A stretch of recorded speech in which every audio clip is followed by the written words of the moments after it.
Sizler hazır yelдің içinde, avulдың içinde жүрсүздөр. Sizler mümkün biz usap sağınbaysızlar. Bizler endi şetelde жүрмүз.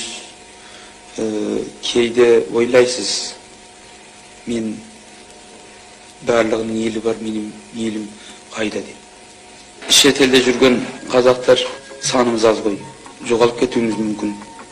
Сондықтан біздің ақсақалдарымыз қазақтың әдеттерін, тілін, дінін ұмытпасын деп үйде қазақша сөйлейміз.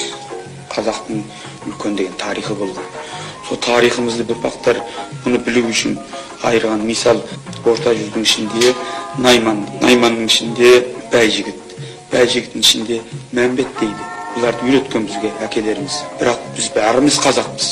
Ал енді өшіру келгеннен кейін мен бір кей нәрселерді көріп қалдым. Ренжімесеңіз мен айтайын. Мен енді көшелерде жүріп араладым. Маған көптеген бауырларым келді. Олармен кездесіп сөйлесіп сөйттік. Сонда көптеген бауырларым тіл білмейді екен. Біз тіл білмейміз деп жүрсек, біз өз елімізге келіп Қазақстанда тіл үйренеміз деп жүрсек, осы жердегі жігіттер, осы жердегі баладар тілден айырылып қалды. Біз кімден үйренеміз? Сондықтан тіл өте күшті нәрсе. Ел жоғалу үшін алдымен тілі жоғалту керек.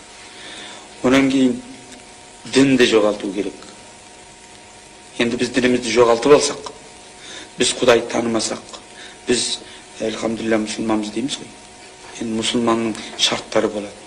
Оларды білмесек, biz онда әкемізді, шешемізді сыйламаймыз. Biz жанымызда жүрген жолдасымызды сыйламаймыз. Biz онда елімізді сыйламаймыз.